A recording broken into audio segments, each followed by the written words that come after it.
வெளியே செல்லணும் என்று கூறி அதற்குண்டான ஹதீஸ்களை கூறுகின்றனர். மற்றும் சிலர் முகத்தை மூடக்கூடாது என்று கூறி அதற்குண்டான ஹதீஸ்களையும் கூறி வருகின்றனர். இவ்விரு கருத்துகளில் எந்த கருத்து சரியானது? தயவு செய்து விளக்கம் தரவும். பெண்கள் முகத்தை மறைத்து கொண்டுதான் போக வேண்டும் அப்படின்னு ஒரு சாரார் என்ன செய்கிறாங்க, சொல்லிட்டு வர்றாங்க. இன்னொரு சாரார் என்ன பண்ணுறாங்கன்னா, பெண்கள் முகத்தை மறைக்க தேவையில்லை, மறைக்கக்கூடாது என்று ஒரு கருத்தும் இருக்கிறது. இந்த ரெண்டில் எது சரியானது? முகத்தை மறைக்கணும் என்பது சரியானதா, முகத்தை மறைக்கக்கூடாது என்பது சரியானதா என்று நம்ம பார்ப்பதாக இருந்தால், இதுக்கு நம்ம எங்கே போயிடணும் என்றால், நபிகள் நாயகம் ஸல்லல்லாஹு அலைஹி வஸல்லம் அவங்க இதை பற்றி என்ன சொல்லியிருக்கிறாங்க அதைத்தான் நம்ம எடுத்துக்கொள்ள வேண்டும். அது இல்லாமல் அவங்கவுங்க இஷ்டத்துக்கு என்னதையாக சொன்னாங்கன்னு வைங்க, அதை நம்ம ஆதாரமாக எடுத்துக்கொள்ளக்கூடாது. இப்போ நபிகள் நாயகம் ஸல்லல்லாஹு அலைஹி வஸல்லம் அவங்களுடைய காலத்தில் பெண்கள் முகத்தை மறைக்க வேண்டும் என்று கட்டளையிடப்பட்டு இருந்ததா? அவங்க முன்னாடி வந்த பெண்கள் எல்லாம் முகத்தை மறைத்தவர்களாகத்தான் வந்தார்களா அப்படின்னு நம்ம தேடி பார்க்கணும். நபிகள் நாயகம் ஸல்லல்லாஹு அலைஹி வஸல்லத்துக்கு முன்னாடி பெண்கள் வரும்போது முகத்தை மறைக்காமல் இருந்தால் நம்மளும் மறைக்கக்கூடாது. ரசூலுல்லாஹ் காலத்தில் இல்லாத ஒன்றை போய் நம்ம செய்ய முடியுமா? ரசூல் ஸல்லல்லாஹு அலைஹி வஸல்லம் அவங்களோட மார்க்கம் முழுமையாகி விட்டது. இப்போ நம்ம பார்க்கிறோம், முகத்தை மறைக்காமல் பெண்கள் வந்திருக்கிறாங்க என்பதற்கு நிறைய ஆதாரங்கள் கிடைக்கிறது. இப்போ உதாரணமாக ரசூல் ஸல்லல்லாஹு அலைஹி வஸல்லம் ஒரு தடவை சொன்னாங்க, ஆண்களும் பெண்களும் இருக்கிற ஒரு சபையில் உரை நிகழ்த்தும் போது சொன்னார்கள், நரகத்தில் நான் பெண்களை அதிகமாக பார்க்கிறேன் அப்படின்னு சொல்கிறாங்க. அப்போ ஒரு பெண்மணி எழுந்து கேள்வி கேட்குறாங்க. என்ன கேட்குறாங்க? அது ஏன் நாங்கள் மட்டும் நரகத்துக்கு ரொம்ப போகணும், ஆம்பளை மட்டும் கம்மி, நாங்கள் மட்டும் ரொம்பவா அப்படின்னு அந்த அம்மா என்ன செய்கிறாங்க, ரசூல் ஸல்லல்லாஹு அலைஹி வஸல்லம் கேள்வி கேட்குறாங்க. அப்போ ரசூல் ஸல்லல்லாஹு என்ன செய்கிறாங்கன்னு கேட்டால், எல்லாரும் ஆம்பளை எல்லாரும் ஒரே மாதிரி தான், தப்புகளை கலந்து தான் செய்கிறீங்க, அவன் செய்கிற மாதிரி தான் நீங்களும் செய்கிறீங்க, நீங்கள் செய்கிற மாதிரி தான் அவங்க செய்கிறீங்க. ஆனால் உங்கள்கிட்ட எக்ஸ்ட்ரா ஒரு கூடுதலாக 2 தன்மை இருக்கிறது, ஆம்பளைகிட்ட இல்லாத 2 தன்மை உங்கள்கிட்ட அதிகமாக இருக்கிறதுனால அது ஆம்பளைகிட்ட கிடையாது, அதனால நீங்கள் கூடுதலாக நரகத்துக்கு போகிறீங்க அப்படிங்கிறாங்க. அது 2 தன்மை என்னன்னு கேட்டால், தக்ஃபுர்னல் அஷீர ஓ துக்ஸிர்னல் லான, நீங்கள் ரொம்ப சபிக்கிறீங்க. ஆம்பளை என்ன செய்வான், சண்டை வந்தா பொடா முட்டா பையலன்னு திட்டுவான். பொம்பளை எப்படி திட்டும், நாசமாக போ, அதாவது சாபம் விடுறது. ஆம்பளை என்ன செய்வான்னா சாபம் விட மாட்டான், தொலைஞ்சு போ, உருப்படாமல் போ, ஒன்றும் இல்லாமல் போ அப்படி நம்ம சொல்ல மாட்டோம். நம்ம என்ன செய்வோம், நம்ம கருத்தாக சொல்லுவோம். சாபமாக போகிறதுன்னா அல்லாஹ்வுடைய வேலை. அது ஒருத்தன் அழிஞ்சு போ, நாசமாக போ, உருப்படாமல் போ, ஒன்றுக்கும் உதவ மாட்டேன், இப்படி எல்லாம் எதிர்காலத்தில் உள்ளதை வைத்து இப்படி ஆயிருவேன் அப்படி ஆயிருவேன், நல்லா இருக்க மாட்டேன், நாசமாக போயிடுவேன், தாலி அறுப்பா, எல்லாமே அது மாதிரி சாபம் தான். பொம்பளையருடைய ஏச்சி பேச்சு சண்டையில் பயன்படுத்துகிற அம்புட்டும் பெத்த பிள்ளைய கூட என்ன செய்யறது, இப்படிலாம் திட்டுறதுக்கு, எரும மாடு மேய்க்க உதவ மாட்டேன், அதுக்கு உதவ மாட்டேன், இதுக்கு உதவ மாட்டேன், இந்த மாதிரிலாம் என்ன செய்வாங்க, கழிச்சல்ல போய்வ, அதெல்லாம் இதெல்லாம் சாபம் தானே. அதே கழிச்சல்ல போக சொல்லி, கழிச்சல்ல போனால் செத்து போன அர்த்தம், அதை பேதியில் போகிறதுன்னு அர்த்தம், பேதியில் போ அப்படி சொல்லக்கூடிய பெண்கள் இருக்கிறாங்க. ஆம்பளையில் போய் என்னதான் கோவம் வந்தாலும் என்னமா சண்டை வந்தாலும் அந்த ஆளை திட்டுவாங்களே தவிர நீ உருப்படாமல் போ உனக்கு அப்படிலாம் சொல்லவே மாட்டாங்க. ஆம்பளுடைய ஊராம்பளை கூட சாபம் போட மாட்டான், என்ன செய்வான், திட்டுவான். மடப்பையில் முட்டா பையில பைத்தியக்காரன் கிறுக்கு பையில இப்படி திட்டுவான். இவன் சரி எதிர்காலத்தில் உள்ளதை பேசுவாங்க பெண்கள், நீ அப்படி ஆயிடுவேன், நீ இப்படி ஆயிடுவேன், நீ இப்படி ஆக மாட்டே, இதெல்லாம் அல்லாஹ்வுடைய தன்மை. இது அல்லாஹ்வுடைய தன்மையை நீங்கள் சொந்தம் கொண்டாடுறீங்க பார்த்தீங்களா, சாபத்தை அதிகமாக செய்கிறீங்கல்ல. 1-2 பேர் இருப்பான், அதுக்காண்டி இல்லைன்றது என் புருஷன் சொல்லுவாருன்னு கேட்டக்கூடாது. 1-2 இப்படி இருக்கு வணங்குதா, நான் சொல்றது பெரும்பான்மையா 1-2 ஆம்பளை அப்படி இருப்பான், பெரும்பான்மையா கொஞ்சோண்டு பொம்பளைங்க இப்படி இல்லாமல் இருப்பாங்க. அதிகமான பெண்கள் இப்படி இருக்கிறாங்க, அதிகமான ஆண்கள் இப்படி இருக்கிறாங்க. இதனால ரசூல் ஸல்லல்லாஹு அலைஹி வஸல்லம் இது உங்கள்கிட்ட கூடுதலாக இருக்குங்கிறாங்க. அடுத்து என்னன்னு கேட்டால், தக்ஃபுர்னல் அஷீர, கணவனுக்கு நன்றி கெட்டு நடக்கிறீங்க. ஒரு பெண்ணை பொறுத்த வரைக்கும் அவ தன்னுடைய சாப்பாட்டு கூட உழைக்க வேண்டிய தேவையில்லைன்னு இந்த சமுதாயம் அமைத்து வைத்திருக்கிறது. உங்களுடைய உணவு உடை எல்லாத்துக்கும் அவன் தான் பொறுப்பாளி. எந்த அளவுக்கு அவன் பொறுப்பாளியாக இருக்கிறான், இந்த மனைவிமார்கள் நல்லா இருக்க வேண்டும் என்பதற்காக வேண்டி அவன் தன்னுடைய இளமையை எல்லாத்தையும் தியாகம் பண்ணி வெளிநாடுகளில் போய் அரபுகள்கிட்ட அடிமையாக இருந்து ஒட்டகம் மேய்ச்சி ஹோட்டலில் சர்வர் வேலை பார்த்து ரோடு போடுற வேலை பார்த்து கிளீனிங் வேலை பார்த்து இப்படி அந்த பாலைவனத்தில் மண்டையை வெடிக்க செய்கிற வெயிலில் எல்லாம் கஷ்டப்பட்டு சிரமப்பட்டு அவ்வளவு பணத்தை அவன் அனுப்புகிறான். அப்படி அனுப்பக்கூடிய ஒருத்தன் ஏதோ ஒரு நேரத்தில் ஒன்று தரலேன்னு வைங்க, ஆமாம் என்ன செஞ்சு கிழிச்சிட்டேன்றாங்க. ரசூல் அப்படி சொல்கிறாங்க, காலமெல்லாம் ஒருத்திக்கு நீ உதவி செய்து விட்டு ஒரு தடவை இல்லைன்ட்டு சொன்னா உங்ககிட்ட இருந்து நான் ஒரு நன்மையும் அடையலையேன்றுவா பொம்பளை. இது அதிகமான பொம்பளைகிட்ட அப்படி இருக்குது. தந்ததெல்லாம் நினைச்சு பார்க்கணுமா இல்லையா? இந்த வருஷம் பிறநாளைக்கு ஒழுங்கா எடுத்து தரலன்னா 25 வருஷம் எடுத்து தந்திருப்பான்ல, 10 வருஷம் எடுத்து தந்திருப்பான்ல. இருக்கும்போது தந்தான, வேற யாரு கொண்டே கொடுத்தான்? அவன் வாங்குற சொத்தெல்லாம் பொண்டாட்டி பேருக்கு வாங்குறவன்ல எவ்வளவு பேர் இருக்கிறான்? அவன் சம்பாரிச்சு அவன் கையில் வச்சுக்கிறாம மனைவி பேரில் எடுக்கிறான். நகை நட்டுலாம் வாங்கி போடு. நகை நட்டுங்கிற ஒரு அலங்கார பொருளா? சொத்து இல்லையா அது? நகை நட்டுகள்லாம் வாங்கி போடுறான். அதெல்லாம் என்னது? அதெல்லாம் பெரிய ப்ராப்பர்ட்டி. அந்த மாதிரிலாம் கணவன்மார்கள் செய்கிறாங்களேன்ட்டு ஒரு நன்றியோடு இருக்கணுமா இல்லையா? இது ரொம்ப நன்றி கெட்டத்தனம் ரொம்ப பெண்கள்கிட்ட குறைவாக இருக்குது ரசூலுல்லாஹ் சொன்னது என்று சொல்லிவிட்டு, இந்த 2 நாள் தான் நீங்கள் ஜாஸ்தியாக போயிடுறீங்க நரகத்துக்கு. மற்றதெல்லாம் தொழுவை எடுத்துக்கிட்டா இவங்கேயும் தொழுவாத இருப்பான், அங்கேயும் தொழுவாத இருப்பான், இங்கேயும் கோல்ச்சிடுறோமே அங்கேயும் கோல்ச்சி, இப்படியெல்லாம் இருப்பீங்க. மற்ற தப்புகள் எல்லாம் இங்கிட்ட அங்கிட்டும் கலந்து இருக்கலாம். இந்த 2 விஷயத்தில் உங்களை ஃபீட் பண்ண முடியாது யாருக்கும் அப்படிங்கிறாங்க ரசூல் ஸல்லல்லாஹு அலைஹி வஸல்லம். சரி, இது மேட்ரு இல்லை. இந்த சம்பவத்தில் ரசூல் ஸல்லல்லாஹு அலைஹி வஸல்லத்தை ஒரு பொம்பளை கேள்வி கேட்டாங்கல்ல, அந்த பொம்பளையை பற்றி அந்த ஹதீஸில் வர்ணிக்கப்படுது. எப்படி வர்ணிக்கப்படுது? ஒரு பெண்மணி எழுந்தார், அவருடைய முகம் கருப்பாக இருந்தது, கன்னமெல்லாம் கருப்பாக இருந்தது. கன்னம் கருப்பாக இருந்த ஒரு பெண்மணி எழுந்து இந்த கேள்வியை கேட்டார் அப்படின்னு வருது. கன்னம் கருப்பா இருக்குன்னு எப்ப சொல்ல முடியும்? மூஞ்சி திறந்து தானே சொல்ல முடியும். ஆண்கள் இருக்கிற சபை, பெண்கள் இருக்கிற சபை. ரசூல் ஸல்லல்லாஹு அலைஹி வஸல்லம் இந்த மாதிரி மக்களுக்கு பயான் பண்ணிக்கிட்டு இருக்கக்கூடிய ஒரு சபை. இப்படி வச்சுக்கிறீங்களேன், இப்படி இருக்குது. இப்போ நான் பேசிகிட்டு இருக்கிறேன். இப்போ நம்ம எல்லாருமே பார்க்குறோம், அந்த ஒரு பெண்ணுடைய முகம் கருப்பாக இருக்குது, கன்னம் கருப்பாக இருக்குது. கன்னம் கருப்பாக இருக்கிற ஒரு பெண்மணி எழுந்து இப்படி கேள்வி கேட்டார். நாங்கள் மட்டும் எதுக்கு நரகத்துக்கு அதிகமாக போகணும் என்று கேள்வி கேட்டார்னு வருது. இதில் நம்ம என்ன விளங்குறோம்? நபிகள் நாயகம் ஸல்லல்லாஹு அலைஹி வஸல்லமுடைய காலத்தில் அவங்க முன்னிலையிலும் அங்கே இருந்த ஆண்கள் முன்னிலையிலும் பெண்கள் முகத்தை மூடிக்கொண்டு வரவில்லை. இது தவறா இருந்தா மூஞ்ச மூடுன்னு இருப்பாங்களா ரசூல் ஸல்லல்லாஹு அலைஹி வஸல்லம்? நீ என்ன கேள்வி கேட்க வந்துட்ட? அதாவது கேள்வி கேட்காட்டா கூட இந்த பொண்ணு முகத்தை திறந்துகிட்டு இருந்து ரசூலுல்லாஹ் கவனிக்கலன்றலாம். கேள்வி கேட்டாலும் பார்த்தானாவும். கேள்வி கேட்டாங்கன்னா அனைவருடைய கவனம் அங்கே திரும்பிடும், கேமரா பூரா திரும்பிடும். அப்ப நம்ம எல்லாருடைய கண்கள் அங்க பார்க்கக்கூடிய நேரத்தில் அப்ப ரசூல் ஸல்லல்லாஹு அலைஹி வஸல்லம் பார்க்கறாங்கல்ல, கேள்வி கேட்கிறாள பார்த்தானே பதில் சொல்லுவாங்க. என்னம்மா நீ கேள்வி கேட்க எழும்பிட்ட, நீ மூஞ்ச மூடாம வந்திருக்கிற அப்படின்னு கேட்டாங்களா? அப்ப நபிகள் நாயகம் ஸல்லல்லாஹு அலைஹி வஸல்லம் அவர்கள் முகத்தை திறந்திருக்கிற ஒரு பெண் கேள்வி கேட்கும் பொழுது அது ஒரு தவறாக இருந்தால் அதை கண்டிச்சிருப்பாங்களா இல்லையா? அதை கண்டிக்கல. உதாரணத்துக்கு ஒரு சம்பவம். அப்ப ரசூலுல்லாஹ் ஒரு அங்கீகரிச்ச ஒன்றை போய் நம்ம என்ன செய்யக்கூடாது? அதை மாத்திருக்கு நினைக்க கூடாது. அதே மாதிரி ரசூல் ஸல்லல்லாஹு அலைஹி வஸல்லம் அவங்க ஹஜ்ஜி போய் கொண்டிருக்கும் பொழுது அவங்க பின்னாடி அவங்க சின்ன வாப்பாவுடைய மகன் ஃபதுல் இப்னு அப்பாஸ்ங்கிறவரை, அப்பாஸுடைய மகனை என்ன செய்யறாங்க? ஒட்டகத்தில் பின்னாடி ஏற்றி வச்சுட்டு போயிட்டு இருக்கிறாங்க. ரசூல் ஸல்லல்லாஹு அலைஹி வஸல்லம் ஒட்டகத்தில் ஓட்டுறாங்க, டபுள்ஸ். பின்னாடி யார் இருக்கிறா? அவங்களுடைய தம்பி இருக்கிறார், சின்ன வாப்பா மகன் ஃபதுல் இப்னு அப்பாஸ் இருக்கிறார். இப்படி போயிட்டு இருக்கிறாங்களா? அப்போ எதிர்த்தாப்புல ஒரு இளம் பெண், அந்த ஹதீஸ்ல எப்படி வருதுன்னா, இளமையான அழகு படைத்த பேரழகு படைத்த ஒரு பெண் எதுக்க வர்றாங்க. ரசூல் ஸல்லல்லாஹு அலைஹி வஸல்லம் அப்படி போறாங்க. எதுக்கு யார் வர்றா? அந்த ஹதீஸ்ல அவர் அறிவிக்கிறார், அழகான பேரழகு படைத்த ஒரு பெண் வர்றார்.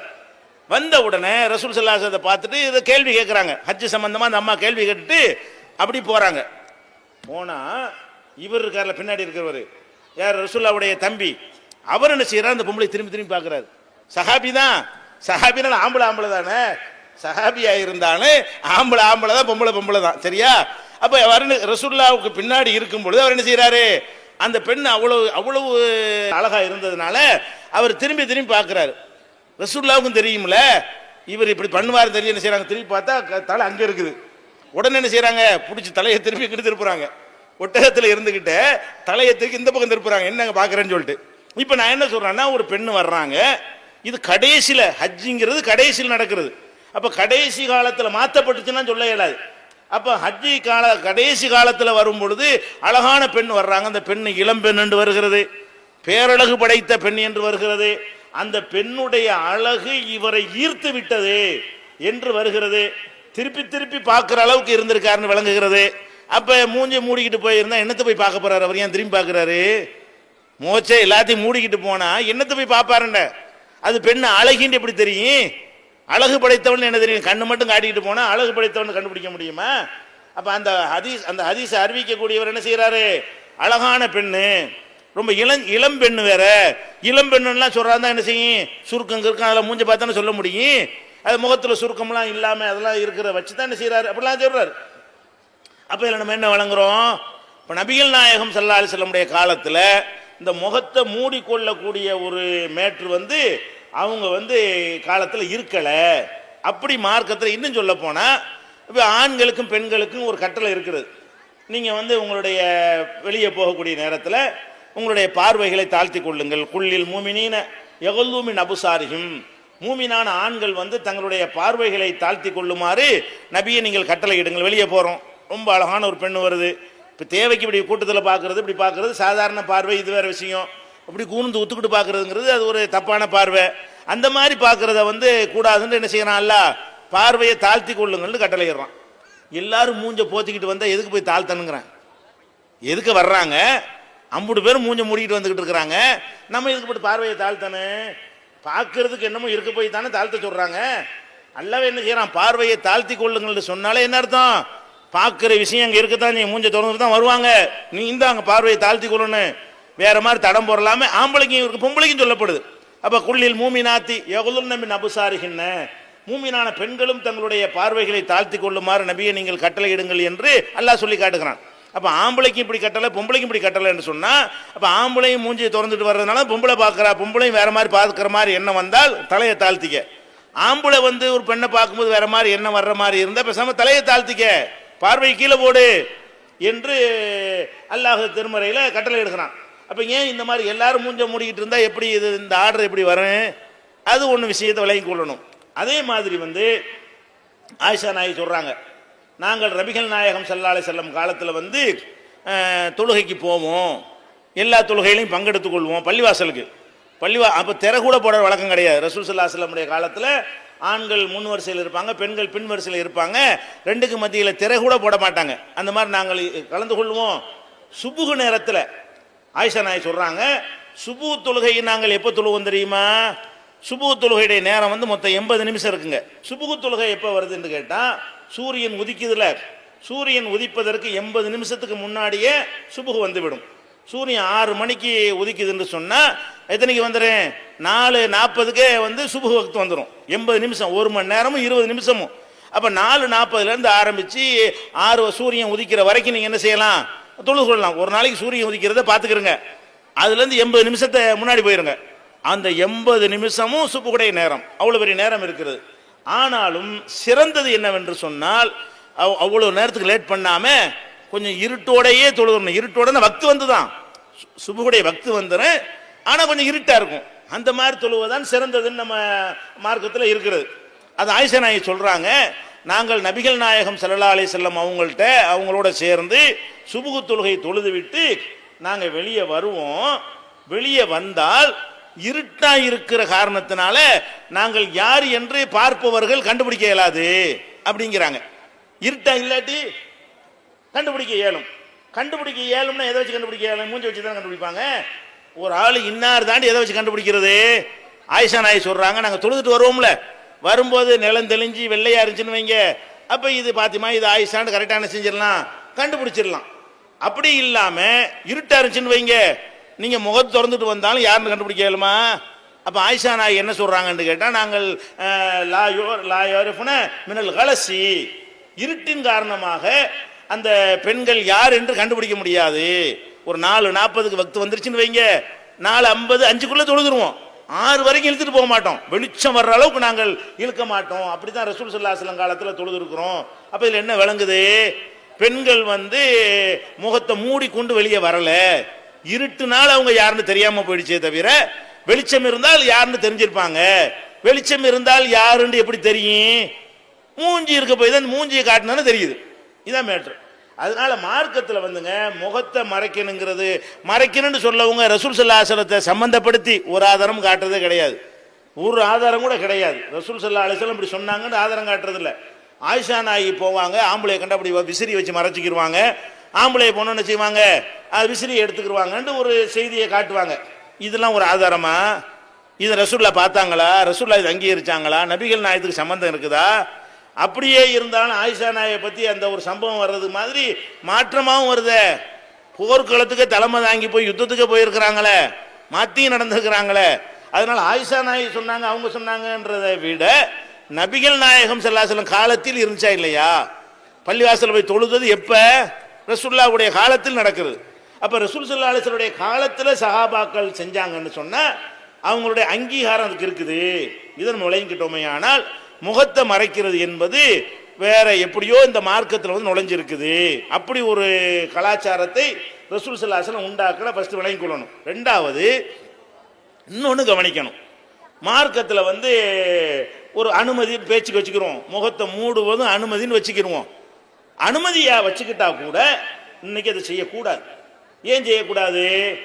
அனுமதிக்கப்பட்ட காரியங்கள் வந்து ஒரு கேடு தருதுன்னு வைங்க, கேடு ஏற்படுத்தினால் அதை நம்ம விட்டுருவோம்.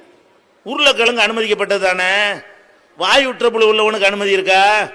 அது அனுமதிக்கப்பட்டதுதான்ப்பா. நீ வாய் உற்றப்புள் இருக்குது, நீ சாப்பிடக்கூடாதுன்னு சாப்பிடக்கூடாதா இல்லையா? இறைச்சி வந்து ஆட்டு இறைச்சி அனுமதிக்கப்பட்டது தான். அது கொலஸ்ட்ரால் ஏறி போய் கிடக்கிறவனுக்கு அனுமதிக்கப்படுமா? அது அனுமதிக்கப்பட்டதாக இருந்தாலும் உனக்கு ஒத்துக்கிறாதுல, நீ சாப்பிடக்கூடாதுல்ல, உன்னை சாப்பிடக்கூடாதுன்னு சொல்லிட்டாரு டாக்டர், ஏன் சாப்பிட்றேன்னு கேட்குறமா இல்லையா? அப்போ நம்ம இன்னைக்கு பார்க்குறோம், முகத்தை திறந்து இருப்பதில் கேடு ஜாஸ்தியா, முகத்தை மறைப்பதில் கேடு ஜாஸ்தியா என்று பார்த்தால் முகத்தை மறைக்கிறது மாதிரி ஒரு கேடு எதுவுமே கிடையாது. ஏன்? ஒரு மனிதன் வந்து ஆணோ பெண்ணோ அவன் நல்லவனா இருக்கிறது வந்து அல்லாஹ்வுக்கு பயந்து நல்லவனா இருக்கிறது ரொம்ப ரொம்ப குறைந்த எண்ணிக்கையில் இருப்பார்கள். மற்றபடி ஏன் நல்லவனா இருக்கான்னு கேட்டால் சமுதாயத்துக்கு பயந்து தான் நல்லவனா இருக்கிறான். ஒரு மனுஷன் வந்து ஒழுக்கமா நல்லவனா இருக்கிறான்டா, அது காரணம் என்ன? இந்த வாப்பா இருக்காரு, அண்ணன் இருக்காரு, தம்பி இருக்காரு, மாமா இருக்காரு, மச்சான் இருக்காரு, ஜமாத் தலைவர் இருக்காரு, அஜர்த் இருக்காரு, பார்த்துருவாங்க.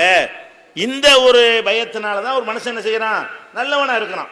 இங்க உள்ள ஒருத்தனை பம்பாயில் கொண்டு விட்டுவாங்கன்னு பார்ப்போம், அம்புட்டு செஞ்சுட்டு வந்துருவான். ஏன்? பம்பாயில் உங்க வாப்பா இல்லை, பம்பாயில் உங்க அண்ணன் இல்லை, பம்பாயில் உங்க தம்பி இல்லை, மாமா இல்லை, மச்சான் இல்லை, தெரிஞ்சவன் இல்லை. அப்ப தெரிஞ்சவர்கள் இல்லாத ஒரு இடத்துக்கு ஒருத்தன் போனான்னு சொன்னா அவன் என்ன செய்ய மாட்டான்? இங்க இருக்கிற மாதிரி கரெக்டா இருக்க மாட்டான். குடிக்க கூட போவான். ஏன்? குடிச்சா யாருக்கு தெரிய போகுது? இங்க குடிச்சா வீட்டுல தெரிஞ்சு போயிடும், அங்க குடிச்சா ஒருத்தருக்கும் தெரியாது. அப்போ ஒரு மனிதனுக்கு அவனுடைய அடையாளத்தை மக்கள் பார்த்து விடுவார்கள் என்கிற பயம்தான் அவனை ஒரு அளவுக்கு நல்லவனாக வாழ வைக்கிறது. சொந்த ஊர்ல நல்லவனா இருக்கிறவன்லாம் வெளியூர்ல போய் கெட்டு நாசமா போறதுக்கு என்ன காரணம்? சொந்த ஊர்ல எல்லாம் தெரிஞ்சவன், அவனுக்கு பயந்துகிட்டு வெக்கப்பட்டுக்கிட்டு இவன் செய்ய மாட்டேங்கிறான். வெளியூருக்கு போனா எவன்ட தெரியாது. அப்ப நம்மளை பார்த்தா, நம்ம குடிக்கிறத பார்த்தா கூட இவனை உன்னிப்ப கவனிப்பானா? இன்னாருடையமோ இன்னார்னா சொல்ல, அவன் பாட்டு போயிட்டே இருப்பான். அந்த மாதிரியான ஒரு நிலைமை இருக்கிறதுங்க. இப்ப பெண்கள் வந்து முகத்தை மூடிக்கிட்டு போறாங்க. மூடுனால என்னவாயிடுச்சு? அவங்க யாருன்னு தெரியல. யாருன்னு தெரியலன்னு சொன்னா, நான் ஒரு பொம்பளை நாம முகத்தை மூடி கூட்டிட்டு போறேன்னு வைங்க, நீங்க என்ன நினைப்பீங்க? அவர் பொண்டாட்டி கூட்டிட்டு போறான்னு நினைப்பீங்க. அவர் பொண்டாட்டி இருக்க மாட்டானா? இருக்கலாம்ல. நான் ஒரு பொண்டாட்டி கூட்டிட்டு போறேன்னு சொன்னா, அப்ப மனைவியா இருந்தால் அது வந்து யாராச்சும் ஒரு ஆள் பார்த்துருவாங்க. மூடி போனா என்ன செய்வீங்க? ஓஹோ, மனைவியோட போயிட்டு இருக்காரு. அப்ப ஒரு பெண் வந்து யாரோட போனாலும் அது என்னவாக என்ன நினைச்சுக்கிறோம்? நம்ம புருஷனோட போறான்னு நினைப்போம்ல. இந்த நினைப்பு இதை மூடிக்கொண்டு தப்பு செய்ய தூண்டுமா தூண்டாதா? நமக்கு நாமே அந்த வேலையை முகத்தை மறைச்சோம் என்று சொன்னால் நம்மளை வழி கெடுக்குமா கெடுக்காதா? கண்டிப்பா கெடுக்கும். இன்னும் சொல்ல போனால் நீங்க ஈசிஆர் கிழக்கு கடற்கரை சாலை இருக்குது இல்லையா, சென்னையிலிருந்து அந்த எம்ஜிஎம் வரைக்கும் நீங்க எடுத்துக்கிறீங்க. அந்த சாலையில் நீங்க பார்த்தீங்க என்று சொன்னா, ஒரு டூ வீலரில் இந்த ஞாயிற்றுக்கிழமை வரும்போது பார்த்துட்டே வந்தோம். டூ வீலரில் பார்த்தீங்கன்னு சொன்னால் எல்லாம் இந்த கள்ளக்காதல் கேஸாக ஓடும். டூ வீலரில் போயிட்டே இருக்கும். போன எல்லாம் மூஞ்ச மறைச்சிட்டு தான் போகுது. முஸ்லீம் அல்ல, முஸ்லீம் அல்ல, முஸ்லீம் அல்லாத கேஸை என்ன பண்ணுதுன்னா, இதை பூரா கட்டிக்கிட்டு துணியை வச்சு ஒரு மாதிரியா கட்டிக்கிட்டு இப்படி போட்டுட்டு எதுக்கு எவனா மாமா வந்துடும், மச்சான் வந்துடும், அண்ணன் வந்து தம்பி பார்த்துட்டு என்ன பண்ணுறது? இப்படி யாருன்னு தெரியாமல் போனால் இந்த மாதிரி எல்லாம் அவர்கள் கெட்டு அழிந்து நாசமா போவதற்கு இந்த முகத்தை மறைப்பது என்னவா இருக்கிறது? துணை செய்கிறது. அதே மாதிரி வந்து இந்த பேருந்து நிலையங்கள்ல எல்லாம் போய் பார்த்தீங்கன்னு சொன்னா, இந்த விபச்சாரிகள்னு சில பேர் இருப்பாங்க, இதை தொழிலா பண்ணக்கூடியவங்க. அவர்களெல்லாம் இப்போ என்ன பண்றாங்க தெரியுமா? முகத்தை ஏன்னா போலீஸ்காரன் வந்து சந்தேகத்தில் பிடிச்சிட்டு போயிடுவான். அதுக்காக என்ன பண்றது கேட்டால், இப்போ லேட்டஸ்ட் டெக்னிக் என்னன்னு கேட்டால், இந்த மாதிரி முஸ்லீம் மாதிரி புர்கா போட்டு நின்றுறாள்வோம். முஸ்லீம்கள் அப்படி ஒன்று ரெண்டு இருக்கலாம். பெரும்பாலும் முஸ்லீம் கிடையாது, முஸ்லீம் அல்லாதவங்க இந்த விபச்சார தொழில் பண்ணக்கூடியவங்க நம்ம மூஞ்சி மூடிக்கிட்டு நின்றோம்னு சொன்னா போலீஸ்காரன் வரமாட்டான், முஸ்லீம் அப்படின்னு ஒரு சேஃப்டி கிடைக்கிறது. தப்பான வேலை செய்வதற்கு இது நம்மளே சுத்தமாக ஒழிச்சுட்டு வைங்க, இது மாதிரி பயன்படுத்த மாட்டாங்க. நம்மளே அப்படி போட்டு பழகுறதுனால நம்ம கண்ணியமா இருக்குன்னு நினைச்சுக்கிட்டு இருக்கிறோம். அங்க என்னமா இருக்கிறது, கேஸ் போகுதுறாங்கிறான். கேஸ்ன்னு பேர் வச்சிருக்கிறான். கேஸ்னா இது இந்த மாதிரி வேலை செய்யக்கூடிய ஆளுகளுக்கு பேர் மெட்ராஸ்ல. அப்ப கேஸ் போகுதுன்னு சொல்றான். அப்ப இந்த கேஸுங்கிற பேர் எதுக்குனால வருது, நீங்க வந்து மூடி மூடி காட்டினவுடனே அட இது நல்லா இருக்க முஸ்லீம் பொம்பளைன்னு சொல்லி போலீஸ் கிட்ட வரமாட்டானே, இது நம்ம சேஃப்டியா இருக்குது, போலீஸ்காரன் போனவுடனே ஆம்பளையை கூப்பிடுறது, போலீஸ்காரனை கண்டோன்னு தொங்க விடுக்கிறது. இந்த கூத்துக்கள்லாம் நடக்கு. சினிமா நடிகைகளை கையுமையுமா பிடிச்சான், கோர்ட்டுக்கு வரும்போது புர்கா போட்டு வர்றாள்வோம், முகத்தை முடிக்கிட்டு. கோர்ட்டு இந்த புவனேஸ்வரன் ஒருத்தையை கூட்டு வந்தாங்க, இன்னொருத்தையை கூட்டு வந்தாங்க, கோர்ட்டில் நிப்பாட்டுறது பார்த்தா நம்மெல்லாம் தோத்து போயிடுவோம். அந்த மாதிரி மூஞ்ச முடிக்கிட்டு செய்யறா, அந்த மாதிரி வர்றா. இதெல்லாம் வந்து தேவையா? அன்னைக்கு இப்போ ஒரு 2-3 வருஷம் முந்தைய என்ன ஆச்சுன்னா, பொம்பளை காலேஜுக்குள்ள ஒரு ஆம்பளை பூந்து போயிட்டான் உள்ள, பொம்பளை மாதிரி புர்கா போட்டு. பொம்பளை மாதிரி புர்கா மாட்டிக்கிட்டு கண்ணு தானே தெரிய போகுது, என்னத்தை கண்டுபிடிக்க போறீங்க? உள்ள போய் பொம்பளைகளுடைய பாத்ரூம் போறது எல்லாத்தையும் போய் பார்த்து நினைஞ்சிருக்கான். ஒரு நாள் புறம் இருந்திருக்கான், கண்டுபிடிக்கல. அதுக்கப்புறம் யாரோ ஒருத்தி கால் பெருசா இருக்கு, செருப்பு பெருசா இருக்குன்னு பார்த்து கண்டுபிடிச்சு கடைசியில் சந்தேகப்பட்டு பிடிச்சா ஆம்பளை அவன் காலையிலேருந்து அங்கே இருந்திருக்கான் பொம்பளை ஹாஸ்டல்ல. காலையிலேருந்து அங்கே இருந்தா பொம்பளைங்க அவங்க எவ்வளோ பிரைவசியா இருந்திருப்பாங்க. அது இது மாதிரி எல்லாம் உள்ள நிலைமையெல்லாம் பார்க்கணும். அது மாதிரி தப்பான காரியங்கள் கடத்தல் பண்றவன், இந்த மாதிரியான காரியம் செய்தவன்லாம் இதை பயன்படுத்தி கொண்டு, நம்ம செய்வது இல்லை, இந்த முகத்தை மறைப்பதை பயன்படுத்தி கொண்டு அவன் என்ன செய்யலாம், என்ன வேணாலும் கடத்தலாம். கடத்தும் போது என்ன செய்ய மாட்டான், முஸ்லீம் பொம்பளை போகுது சும்மா இருந்துருவாங்க. ஆனால் உள்ளுக்குள்ள யாரா இருப்பான், முஸ்லீமாவும் இருக்க மாட்டான், பொம்பளையா இருக்க ஆம்பளையா இருப்பான். அந்த மாதிரி எல்லாம் நீங்க பார்க்கறத செய்யும் பொழுது இது ரொம்ப டேஞ்சர், சமூகத்துக்கு பெரிய கேடாக இருக்கிறது. ஏன் இப்போ முகத்தை தெரிஞ்சிருப்பா என்ன, அடையாளம் தெரிஞ்சா என்ன, இன்னார்னு அடையாளத்தை காட்டுறது என்ன இருக்குங்கிறேன். இது அடையாளத்துக்கு மறைக்கிறீங்க. அப்ப நபிகள் நாயகம் ஸல்லல்லாஹு அலைஹி வஸல்லம் காலத்துல இல்லாத பேணுதல் உங்களுக்கு என்னத்துக்குன்னு, அல்லாஹ் ரசூலும் பேணுதலுக்கு தேவைன்னா கட்டளை போட்டிருப்பாங்க, மூஞ்ச மூடுன்னு சொல்லி. மூஞ்ச மூடுன்னு ஒரு கட்டளை இல்லை, ஏன் தேவையில்லாம நீங்க பண்றீங்க? அதனால அந்த முகத்தை மறைத்தல் மாதிரி ஒரு சமூக கேடு எதுவுமே கிடையாது. அதனால பல பாவங்களுக்கு நம்ம தள்ளிவிடும். நம்ம பிள்ளைகளை பள்ளிக்கூடத்துக்கு அனுப்புறீங்களா, ஸ்ட்ரிக்டா கண்டிப்பா கட்டளை இடணும். ஏன், நீங்க உங்களுக்கு சந்தேகம் இருந்தால் ஒரு நாளைக்கு எஸ்ஐடின்னு ஒரு காலேஜ் இருக்குது சென்னையில், மகளிர் காலேஜ், அதை வந்து பாருங்க. வாசலில் வந்தீங்கன்னா எல்லாம் அப்படி போட்டுக்கிட்டு ஒரு பைக்லையும் அதெல்லாம் பின்னாடி ஏறி போகிற காட்சியெல்லாம் பார்க்கலாம். ஏன், யாருன்னு தெரியாதுல்ல, யாருன்னு தெரியல என்பது. முகத்தை மூடிட்டு போனால் தொலைச்சிருவேன்னு என்ன செய்யணும், பிள்ளைகளுக்கு எச்சரிக்கை பண்ணணுமே தவிர நீங்க அதான் பேணுதல் நினைச்சு என்ன செய்றீங்க, நல்லா கட்டி விட்டு போடுறீங்களா, அது நல்லா இருக்கிற பிள்ளைகளையும் கெடுத்து நாசமாக்கணும். வழங்குதா? அதனால இந்த முகத்தை வந்து மூடுதல் என்பது வந்து மார்க்கத்திலும் இல்லாத ஒன்று, சமூகத்துக்கும் ஒரு கேவலத்தையும் சீரழிவையும் ஏற்படுத்தக்கூடியது. அதனால அந்த முகத்தை மூடுற கலாச்சாரத்தை நம்ம என்ன செய்யணும், கம்ப்ளீட்டா ஒழிச்சிருந்தா அது ஒரு காலத்தில் நன்மை தராது.